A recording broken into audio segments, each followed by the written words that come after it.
오늘 아침 신문 시작합니다. 저가 쇼핑 플랫폼에서 초저가 옷을 대거 구매하는 이른바 쉬인깡, 알리깡이 환경 문제로 이어지고 있다는 기사 먼저 보겠습니다. 네, 국민일보입니다. 쉬인, 알리, 테무 등 패스트 패션 플랫폼에서는 10만 원에 옷 13벌을 살 수 있을 정도로 초저가 상품이 많은데요. 초저가에 충동 구매하는 소비자가 늘면서 다량으로 구매한 뒤 입을 옷을 제외한 나머지를 모두 버리는 문제까지 발생하고 있습니다. 환경부에 따르면 폐의류는 2018년 6만 6천 톤에서 2022년 10만 6,500여 톤으로 급증하는 추세인데요. 이에 업계에서는 의류 재활용을 추구하는 순환 패션이 뜨고 있습니다. 중고거래 플랫폼을 운영하거나 매장에 의료 수거함을 설치해 헌옷들을 리사이클 가구로 재탄생시켜 복지시설에 기부하는 업체도 있고요. 하지만 23개 글로벌 패션 브랜드 중 절반은 화석 연료 기반 섬유, 특히 폴리에스터 사용이 증가했고 합성 섬유 의존도를 줄인 브랜드는 단 3개에 불과했습니다. 유럽은 2025년부터 생산자에게 재활용 의무를 부여하는 제도를 의류 산업에도 적용하기로 했고 프랑스는 지난 3월 세계 최초로 패스트 패션의 광고를 금지했는데요.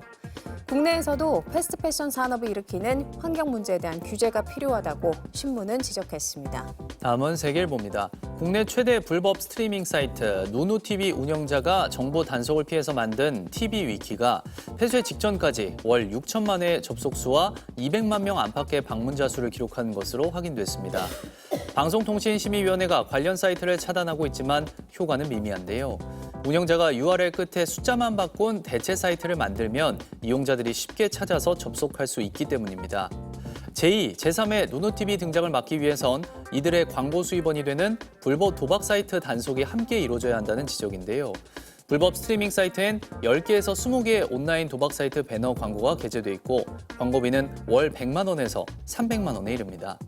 이와 함께 영상 자료의 URL을 차단하는 방안도 제시되고 있다고 신문은 전했습니다. 이어서 서울신문입니다. 최근 팬 활동, 이른바 덕질을 하는 10대, 20대를 노린 사기 범죄가 기승을 부리고 있는데요. 콘서트나 팬미팅 표 사기, 기념상품인 굿즈 공동구매 사기나 대리구매 사기 등 수법도 다양해지고 있습니다.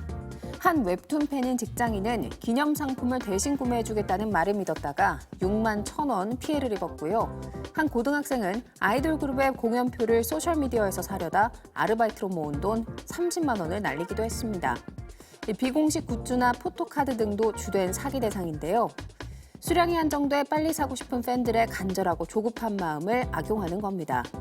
같은 팬이라는 말을 굳게 믿었다가 피해가 발생하는데요. 사기범들이 공통 취미에 대한 사적인 정보를 나누며 경계심을 낮추는 수법을 쓰기 때문에 구매할 때 더 신중해야 한다고 신문은 조언했습니다. 다음은 동아일보입니다. 오프라인 유통 매출에서 2위인 편의점이 1위 백화점 자리를 넘본다는 기사입니다. 편의점은 지난 6월 백화점보다 1%포인트 많은 매출을 내면서 1위를 차지한 이후 9월까지 4개월 연속 1위 자리를 유지하고 있는데요. 10월에서 12월에도 기세가 이어진다면 편의점은 유통업권 2위 자리에 오른 지 3년 만에 처음으로 1위에 오르게 됩니다. 편의점 성장과 백화점의 부진은 기후변화가 원인으로 꼽히는데요. 백화점은 단가가 높은 겨울옷이 판매되면서 매출이 오르는데 올해는 10월까지 더위가 이어져 특수를 누리지 못했고요. 반면 편의점은 더운 날씨로 매출 비중이 큰 음료와 빙과 등의 판매에서 호재를 맞았다는 분석입니다. 끝으로 지역신문 기사 보겠습니다. 전북 도민일보입니다. 올해 폭염으로 피해를 입은 고창 단호박이 농림식품부 농업재해로 인정받았다는 소식입니다.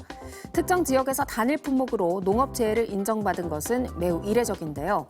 고창 가을 단호박은 9월에 수정을 거쳐 11월 중순에 수확하는데 기록적인 폭염으로 9월 수정기에 단호박의 화분 발화 부족과 낙화, 수정벌 활동 저하로 전년 대비 90% 이상 수정 불량이 발생했습니다.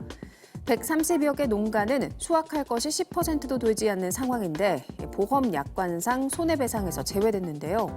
농림부와 지자체는 합동 현장 검증을 통해서 재난지원금을 지급할 예정입니다. 지금까지 오늘 아침 신문이었습니다.